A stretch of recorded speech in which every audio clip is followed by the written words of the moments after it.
Hello friends, welcome to जंगल जी के class. आज हम लोग इस वीडियो में किसी भी दो समीकरणों को विलोपन विधि से हल करने के लिए सीखेंगे, जो कि आपके कक्षा 10 के प्रश्नावली 3.4 में दिया हुआ है। तो वीडियो को बहुत ध्यान से पूरे अंत तक जरूर देखें, ताकि किसी भी दो समीकरणों को आप लोग आसानी से विलोपन विधि से हल कर सके। तो आइए दोस्तों, इस समीकरण को हल करने के लिए सीखते हैं। सबसे पहले क्वेश्चन दिया हुआ है 3x plus 4y equal to 10, और एक और समीकरण दिया हुआ है 2x minus 2y equal to 2। इस तरह से दो समीकरण दिया हुआ है और हम लोगों को बोल रहा है इसे विलोपन विधि से हल कीजिए। कभी भी विलोपन विधि से हल करने बोलेगा तो आप लोगों को इस तरह से दो समीकरण दिया रहेगा। तो आइए सीखते हैं। सबसे पहले हम लोग क्या करेंगे, कभी भी दो समीकरण दिया रहेगा और विलोपन विधि से हल करने बोलेगा तो सबसे पहले हम लोग दोनों समीकरण को उतार देंगे। तो चलिए लिख देते हैं। तो हम लोग कैसे लिखेंगे, तो पहला समीकरण लिखा हुआ है मेरे पास 3x plus 4y equal to 10। ये लिखा हुआ है मेरा पहला समीकरण। एक और समीकरण लिखा हुआ है 2x minus 2y equal to 2। इसको बोल देंगे समीकरण 2। इस तरह से कभी भी हम लोगों को विलोपन विधि से हल करने बोलेगा तो दोनों समीकरण को हम लोग लिख देंगे और इसका नाम दे देंगे समीकरण 1 और इसको लिख देंगे समीकरण 2। और इस तरह से एक लंबा सा लाइनिंग कर देंगे। क्या करेंगे, एक लंबा लाइनिंग कर देंगे। फिर क्या करना है दोस्तों, सबसे पहले हम लोगों को खोजना है कि कहां पर प्लस माइनस लिखा हुआ है। मतलब जैसे यहां x वाला संख्या है, यहां y वाला संख्या है, तो हम लोग को देखना है कि किसमें प्लस माइनस लिखा हुआ है। जैसे यहां कुछ नहीं लिखा हुआ है मतलब प्लस है, यहां भी कुछ नहीं लिखा हुआ है प्लस है, और यहां y है ना, y के सामने वाला में प्लस है और यहां क्या है, माइनस।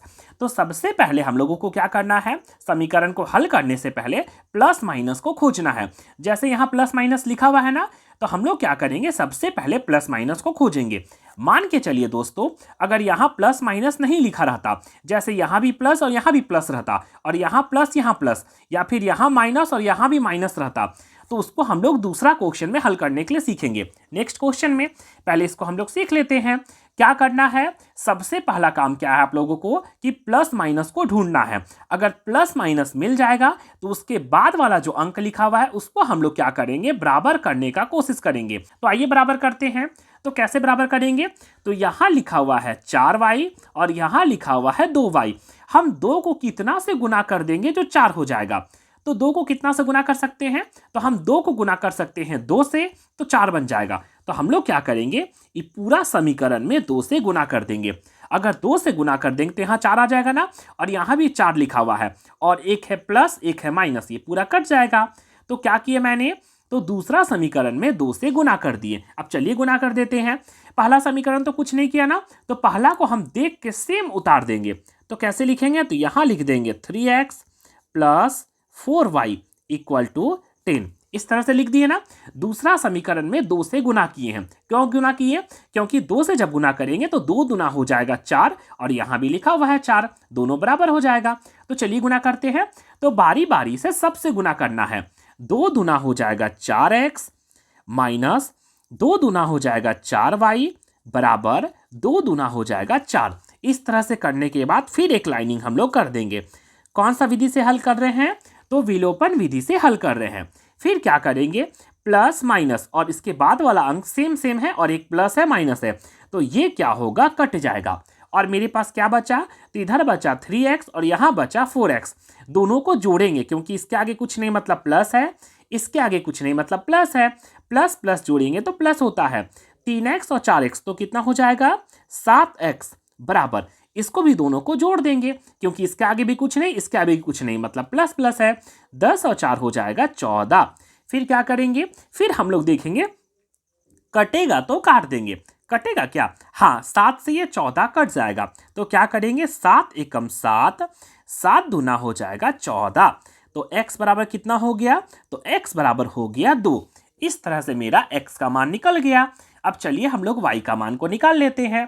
कभी भी विलोपन विधि से हल करने बोलेगा तो इंग्लिश वाला 2 को अलग अलग शब्द लिखा रहेगा, उसको हम लोगों को मान निकालना है। जैसे x था तो x का मान निकल गया। अब हम लोग कोशिश करेंगे y का मान निकालने के लिए। तो अब y का मान कैसे निकालेंगे दोस्तों, तो हम लोग क्या करेंगे, x का जो मान आया है उसको समीकरण 1 में या 2 में कहीं पर भी हम लोग रख देंगे तो y का मान आराम से निकल जाएगा। क्या बताया मैंने, x का जो मान निकलेगा उसको समीकरण 1 या 2 में कहीं पर भी रख देंगे। चलिए रख देते हैं, तो हम लोग समीकरण 1 में रख देते हैं। तो क्या करेंगे, कोई हिंदी वाला शब्द यहां लिख देंगे, x का मान समीकरण 1 में रखने पर, 1 में रखने पर क्या किए, x का जो मान आया है उसको समीकरण 1 में रख देंगे। तो चलिए रख देते हैं। सबसे पहले समीकरण 1 को हम लोग उतार लेंगे। क्या लिखा हुआ समीकरण 1 में, समीकरण 1 में लिखा हुआ है 3x plus 4y equal to 10। इस तरह से लिख दिए हैं। अब क्या करेंगे, हम लोग इसका मान रखेंगे। तो चलिए रख देते हैं। तो x का जगह में आया है 2, तो चलिए यहाँ 2 रखते हैं। तो यहाँ लिखेंगे 3 का 3 गुना x की जगह में लिखेंगे 2 प्लस 4y बराबर 10। इतना तो कर सकते हैं ना। फिर कैसे करेंगे, 3 दूना हो जाएगा 6 प्लस 4y बराबर 10। इतना कर दिए। फिर क्या करेंगे, मैथ वाला को एक तरफ कर देंगे। मैथ और मैथ, ये सिंगल मैथ है ना, उसको एक तरफ कर देंगे। तो चलिए कर लेते हैं। तो यहाँ हो जाएगा 4y बराबर 10। ये प्लस है, जैसे ही बराबर को उधर जाएगा तो साइन बदल जाता है। प्लस है तो क्या हो जाएगा, माइनस। अगर माइनस रहता तो उधर जाता तो प्लस हो जाता, लेकिन यहाँ कुछ नहीं, मतलब प्लस है, जैसे ही बराबर के उधर क्रॉस करेगा तो उल्टा हो जाएगा। तो क्या हो जाएगा, -6। तो यहाँ क्या बचा, 4y बराबर कितना हो जाएगा, 10 में से 6 घटाएंगे तो हो जाएगा 4। अब देखिए तो कटेगा क्या, बराबर बराबर कटता है। तो 4 एकम 4, 4 एकम 4, y बराबर कितना आया, 1। इस तरह से y का मान भी निकल गया। अब क्या करेंगे, लास्ट में हम लोग जरूर लिखेंगे, क्या लिखेंगे, अतः x बराबर आया था मेरा 2 और y बराबर आया 1। ये हो गया इसका करेक्ट आंसर। इस तरह से हम लोग किसी भी दो समीकरणों को विलोपन विधि से हल कर सकते हैं। आइए दोस्तों एक और क्वेश्चन को हल कर लेते हैं। अब आइए दोस्तों हम लोग दूसरे टाइप के क्वेश्चन को हल कर लेते हैं। कौन सा विधि से हल करने के लिए सीखेंगे, तो विलोपन विधि से हल कीजिए। तो इस तरह से दो समीकरण लिखा हुआ है ना, तो मैंने बताया है कभी भी दो समीकरण लिखा रहेगा तो सबसे पहले दोनों को हम लोग उतार लेंगे। तो चलिए उतार लेते हैं। तो यहां लिख देंगे 2x plus Y equal to 5। इसको बोल देंगे समीकरण 1। एक और समीकरण लिखा हुआ है ना, क्या लिखा हुआ है, तो यहां लिखा हुआ है 3x प्लस 2y बराबर 8। इसको बोल देंगे समीकरण 2। इस तरह से दो समीकरण को उतार देंगे और एक लंबा लाइन खींच देंगे। कौन सा विधि से हल करने सीख रहे हैं, तो विलोपन विधि से हल करने के लिए सीख रहे हैं। अब क्या करेंगे, सबसे पहले हम लोग खोजेंगे कि प्लस माइनस कोई लिखा हुआ है क्या। यहां भी प्लस प्लस है, यहां भी प्लस प्लस है, प्लस माइनस कोई नहीं लिखा हुआ है। तब हम लोग क्या करेंगे, किसी को भी बराबर कर देंगे। मतलब x वाला को भी बराबर कर सकते हैं और y वाला को भी बराबर कर सकते हैं। बराबर मतलब जैसे यहाँ 2y है तो यहाँ भी अगर 2y आ जाएगा तो बराबर हो जाएगा। जैसे यहाँ 3 है और यहाँ 2 है, दोनों को हम बराबर करेंगे। कभी भी अगर बराबर करना होगा तो कैसे करेंगे, तो यहाँ 3 लिखा हुआ है, समीकरण 2 में अगर 3 लिखा हुआ है उसको हम लोग 1 से गुना कर देंगे और यहाँ 2 लिखा हुआ है उसको हम लोग 2 से गुना कर देंगे। तो आराम से ही दोनों बराबर हो जाएगा। मतलब इसका वाला को यहाँ और इसका वाला को यहाँ गुना कर देंगे, फिर तीनों से गुना करेंगे तो खुद ब खुद बराबर हो जाएगा। लेकिन हम क्या करेंगे, y वाला को बराबर करने का कोशिश करेंगे। y वाला को कैसे बराबर करेंगे, यहाँ लिखा हुआ है 2y, यहाँ लिखा है y को अगर 2 से गुना कर देंगे तो 2y आ जाएगा ना, ये आराम से बराबर हो जाएगा। तो चलिए बराबर कर देते हैं। किसी एक को बराबर करना है, x वाला को भी बराबर कर सकते हैं या फिर y वाला को भी बराबर कर सकते हैं। तो हम लोग क्या करेंगे, y वाला को करेंगे। अगर मान के चलिए प्लस माइनस अगर रहता तो हम लोग y वाला को ही बराबर करते, क्योंकि डायरेक्ट ही कट जाता। तो चलिए अब हम लोग इसी को कर देते हैं बराबर। यहाँ लिखा हुआ है 2y, तो यहाँ भी हम लोग 2 से गुना कर देंगे। मतलब इस समीकरण में हम लोग 2 से गुना कर देंगे। किसी एक को हम लोगों को बराबर करना रहता है। चलिए कर लेते हैं। तो एक एक करके सब में गुना करेंगे 2 से। 2 दूना हो जाएगा 4x प्लस 2 को y से हो जाएगा 2y इक्वल टू 5 दूना हो जाएगा 10। हो गया ना। समीकरण 2 में कुछ नहीं किए तो उसको सेम उतार देंगे। 3x प्लस कितना हो जाएगा 2y इक्वल टू 8। कितना हो गया 8। तो यहां हो गया दोस्तों 3x plus 2y equal to 8। ये रहा 8। इस तरह से उतार दिए अब क्या करेंगे, फिर हम लोग लाइनिंग करेंगे। लाइनिंग करने के बाद हम लोग क्या करेंगे, साइन को बदलेंगे, क्योंकि प्लस माइनस रहेगा तभी कटेगा। प्लस प्लस प्लस होता है मतलब जुड़ता है। तो अब साइन को क्या करना होगा, हमको इसको बदलना होगा। कैसे बदलेंगे, तो चलिए साइन बदलने सिखाते हैं। यहाँ क्या लिखा हुआ है, प्लस, यहाँ भी कुछ नहीं है मतलब प्लस है, इसको गोला करके कर देंगे माइनस। मतलब क्या समझना, अब इसको माइनस समझना है। प्लस रहेगा तो माइनस, अगर माइनस रहता तो हम करते प्लस, लेकिन यहाँ कुछ नहीं मतलब प्लस है तो उसका उल्टा लिख देना है माइनस।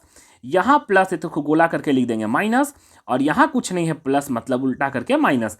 मतलब साइन बदला जाता है तो तीनों में बदला जाता है। साइन क्यों हम बदलेंगे, तो साइन बदल रहे हैं काटने के लिए। अब एगो प्लस हो गया एगो माइनस हो गया तो आराम से कट जाएगा। साइन कभी भी बदला जाता है तो तीनों में बदला जाता है। अब ये गोला हो गया मतलब ये खत्म हो गया। अब केवल हमको इसको समझना है। 2 के जगह में है माइनस, 3 के जगह में है माइनस, और 8 के जगह में है माइनस। पहले इसको हम लोग उड़ा देते हैं, कट गया। अब क्या करेंगे, आते हैं इसको, 4x माइनस 3x। 4x में से 3x घटाएंगे तो कितना बचेगा, केवल x बचेगा, बराबर 10 में से 8 को घटाना है, क्योंकि गोला हो गया मतलब खत्म। 10 में से 8 घटाएंगे तो कितना हो जाएगा, 2। इस तरह से x का मान तो आराम से निकल गया। अब चलिए हम लोग y का मान निकालते हैं। तो कैसे बताया है ना मैंने, x का जो मान आया है उसको समीकरण 1 या 2 कहीं भी रख सकते हैं। तो चलिए पहला में रख देते हैं। तो कैसे करेंगे, तो यहां लिखेंगे x का मान समीकरण 1 में रखने पर, अब चलिए 1 में रख देते हैं। तो सबसे पहले समीकरण 1 को हम लोग उतार लेंगे। क्या लिखा हुआ है, तो यहां लिखा हुआ है 2x प्लस वाई बराबर 5। अब क्या करेंगे, x का जगह में जो लिखा हुआ है उसको भर देंगे। तो चलिए भर देते हैं फटाक से। तो यहां कैसे लिखेंगे, तो यहां लिखेंगे 2 गुना x के जगह हम लिख देंगे 2 प्लस वाई बराबर 5। तो कितना हो जाएगा, 2 दूना हो जाएगा 4 प्लस वाई बराबर 5। अब क्या करेंगे, एक जाति को एक तरफ कर देंगे, मतलब मैथ वाला को एक तरफ। तो यहां हो जाएगा y बराबर 5, ये प्लस में है उधर आके हो जाएगा -4। तो y बराबर हो जाएगा 1। ये हो गया इसका करेक्ट आंसर। अभी तक आंसर कंप्लीट नहीं हुआ है, लास्ट में हम लोग जरूर लिखेंगे अतः